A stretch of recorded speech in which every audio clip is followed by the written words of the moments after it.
Hi, this is Freddie Simmons, a freelance journalist. I'm here on the south coast of England and I'm with my newfound friend Joe Smith, and I've asked him to come up with some boxing stories and I can't wait to hear what he has to say. Yeah, so I'm here with Freddie, as he's explained, newfound friend, keen boxing fan Freddie, and yeah, my camera girl and daughter Louie is away, so I'm away on holiday, and so he's asked me to dream up some boxing stories. You know how I do the 5 knuckle fighting stories? I'm going to come up with some boxing stories on a request of Freddie, and I might go to work and think of 5 stories of interest. Yeah, and I'll put a little name to each story. I'm going to start with one. I'm going to dub The Real Truth about Hurricane Carter. You ever seen the movie Hurricane? Reuben Hurricane Carter, wrongfully convicted of murder and robbed of his world title chance. Well, the real truth was, arguably maybe wrongfully convicted, but not always a very pleasant man. He travelled to London, England to face, I think, Dick Tiger, and in his hotel room a young white cleaner, female cleaner, had found a gun, reported it to the hotel. Carter was confronted and he let out a torrid hell of abuse towards the young white female cleaner, and he used the word white followed by malicious language on several occasions. Clearly wasn't in favour of white people. This young lady doing a job, and clearly an aggressive man carrying a gun. Was here in London, England for a boxing match, carrying a gun here. Anyway, it was dampened down. The hotel refused to call the police, and they got in touch with the promoter, and it all got dampened down, but really showing his true colours. And was he really the real deal, robbed of his title? Well, I met Colin Hart, from the journalist from the Sun newspaper, had the pleasure of meeting Colin, and he went on to tell a story as where Reuben Hurricane Carter looked a real meanie. But when he went in the ring, he wasn't as mean as he actually looked, and he got beaten on a unanimous decision, and he lost 12 of his fights. He actually had a crack at the world title and lost comfortably on a unanimous decision. I'm sure he mellowed having come out of prison, and his hatred dampened down for people, and you know, and in his absence he died age 76 of prostate cancer. So, you know, Reuben, I'll say a prayer for you, mate, but the truth was, you weren't a world champion and you were an angry man at some point. That was the real truth from Hurricane Carter. Story number 2, I'm going to call it Beating the Wife. Yeah, okay, Beating the Wife's a story of the beautiful, petite Christy Martin, who gave it such a fan base. Actually, Mike Tyson was a ringside fan of Christy Martin, the female boxer. And when I say fancy beating the wife, she actually taunted Lisa Holwyn, and actually deemed her of being, actually wanted to test to see if she was actually a complete female. Yeah, she really taunted Lisa Holwyn, did the beautiful, much loved Christy Martin. And yeah, so what happened, they had a fight for the world title, and Christy Martin duly done a job on Lisa Holwyn.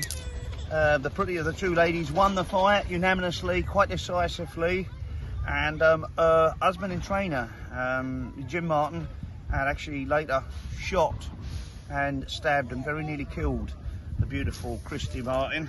But having gone on the road to recovery, of all people, who did she meet, befriend and then marry?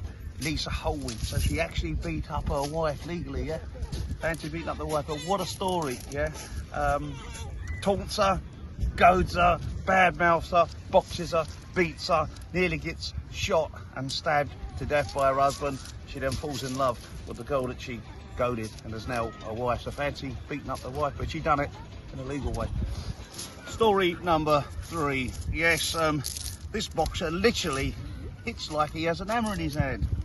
Yes, of course, it was that famous dispute between the Ragamuffin Man, Lloyd Honeyghan, champion of the world, and the Commonwealth champion Darren Dyer. Yeah, now Darren Dyer, good amateur, good professional, was on the receiving end of a hail of abuse by Lloyd Honeyghan, and he didn't take it too kindly. He was, in fact, he took it so diskindly that on the way in between the fight between Handy Till at the Thomas and Beckett in South London and Wally Swift, Lloyd Honeyghan was showing a keen eye because potentially he was looking at going up a weight and maybe facing the winner of Swift and Till, and he was that present at the weigh-in. And who burst through the door? Yeah, this boxer literally had a hammer in his hand. Wallop! Was Darren Dyer, and he whacked Lloyd Honeyghan with this hammer, and Julie got arrested for actual bodily harm, and Honeyghan was took to hospital and didn't sustain you know, any long due injuries. But yeah, this boxer really literally had a punch like he had a hammer in his hand, because he did have a hammer in his hand at the weigh-in. Yes, 1992, Thomas of Beckett.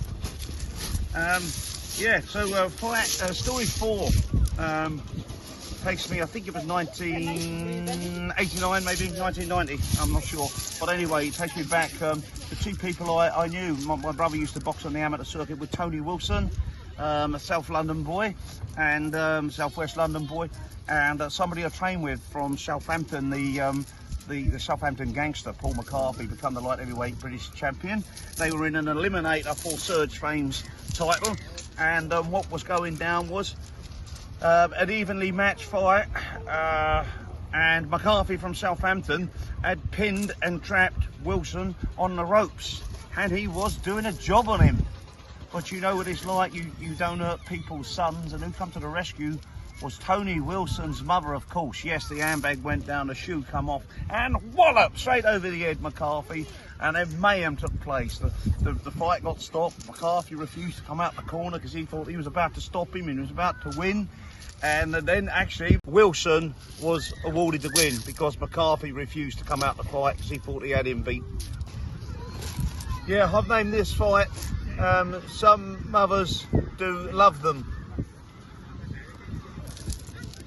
And my 5th fight today, I've also named Some Mothers Do Love Them. The fight involved myself and the well-traveller and the veteran Steve Yorath from Wales. Yeah, in 2005. And what happened, one of my mates, Colin Scully, passed on now, but he witnessed the moment.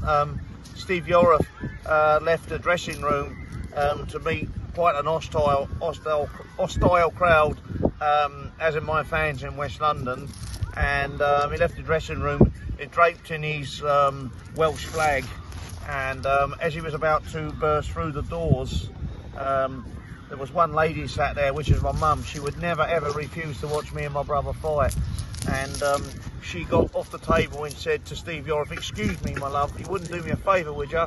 He said, "What's that, missus?" She said, "You're boxing my boy, you wouldn't take it easy, me old love, would you?" And that's the lengths that mothers go. Some mothers do love them. And Steve Yorath then told me after the fight, he said, "I've been fought all around the world." He said, "Yeah, Australia, you name it, Belgium, France, England." He said, "I've had beer cans thrown at me, people spit at me, people even try to hit me, but never have I had a lady come up and say, please take it easy, you're boxing my son." What tactics. And I thought it was an absolutely hilarious story. Yeah, 2005. So some mothers do love them, as did Tony Wilson's mum, and my mum just loved me equally the same, but she done a slightly different tactic. She used the old kind, you know, the old polite way of doing it. Instead of taking the shoe off and whacking Yorath, she wouldn't go in the venue. Maybe if she was in the venue, she might have hit him with a shoe after he clumped me, but she tried another tactic. Look after my boy, take it easy. So I hope you've enjoyed these stories. Yeah, I think they're 5 wonderful tales, and yeah, you keep on subscribing, I'll keep on giving, and in the meantime, you take it easy.